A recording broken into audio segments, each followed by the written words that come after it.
Hello True Blue crew! Today I want to share with you a tutorial for making the slider block. This split 9 patch is the design for the October block of the month for a little bit different sampler. And stay tuned to the very end because I have some exciting quilt layouts to share with you. First we need our half rectangle triangle units. Start with rectangles that are a little bit oversized and cut them once on the diagonal to make either an uphill or a downhill block. Take your triangles and place them right sides together along the diagonal, that long edge that you cut, and we're going to sew those together with a 1/4 inch seam. But we always want to make sure we have our 2 mountain peaks when we are sewing half rectangle triangles.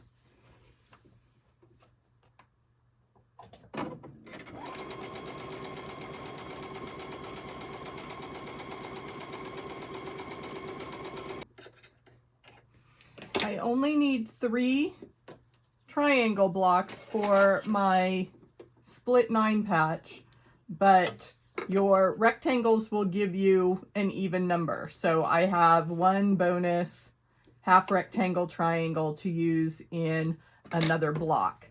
And when I sew half rectangle triangles, I press the seams open. So I'm just gonna hold that seam open and finger press that so that I have all of my half rectangle triangles with the slant going the same way, either uphill or downhill, it's not going to matter. Then we need to trim these units to the correct size for our block.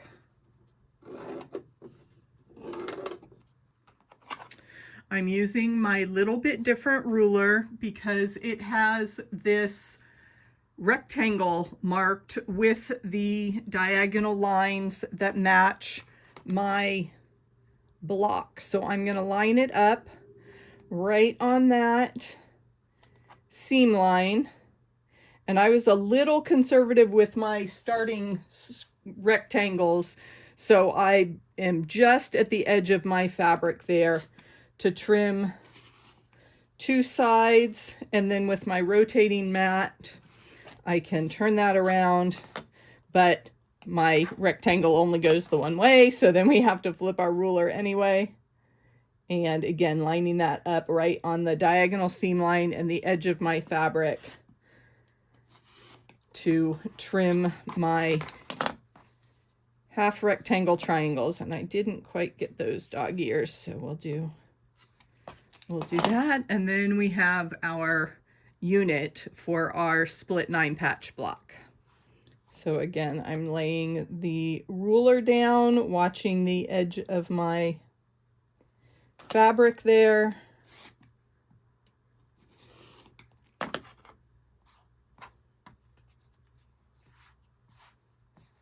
And the great thing about this ruler is that it has been pre-treated with non-slip coating so that it grips that fabric and isn't sliding around as I cut. So I'm able to get very accurate cuts there for my units.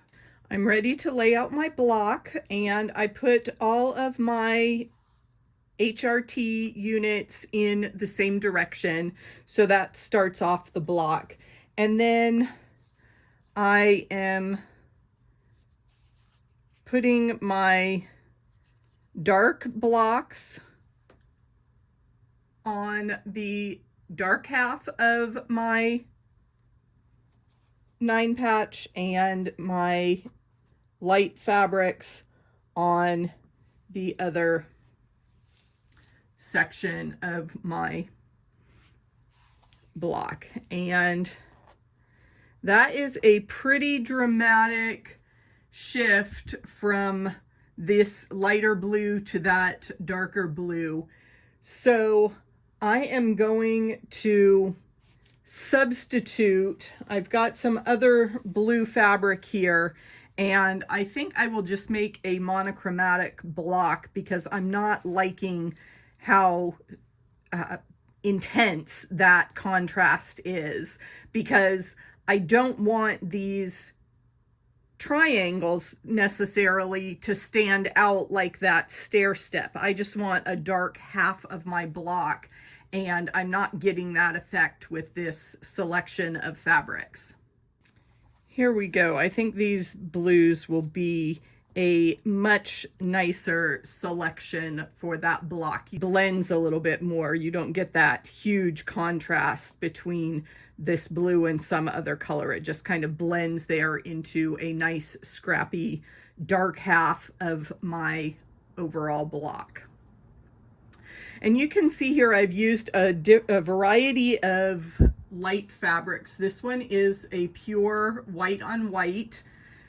This little footprint block is white on cream, and then I have this more cream yellow sandy colored fabric that blends there with the neutral light side of my square. So you really can use a range of neutrals for the light half of your block. All of my rows are sewn together, and now I want to press before I finish sewing these horizontal seams. When I am pressing a 9-patch block, I want to make sure the seams nest, and I also want to press away from the triangle unit if possible. So on this first middle row, I can easily press away from the center square. So I've pressed those seams out. And on the top and bottom row, if I press the seams in to that middle square, again, I'm going away from the triangle so I don't get that double bulk of the seam, since there's already the extra fabric from the triangle unit. So I need to remember to press the top and the bottom rows in to the center fabric. So that is pressed towards the center, And I really don't get too bothered by the fact that some seams are open and some seams go to one side. I just am using what is going to make my block construction the easiest overall. And so I press middle, out, middle, in, out, in for the pressing of this block. And then when I line my rows up, I can nest that seam, and I always pin when I have seams coming together.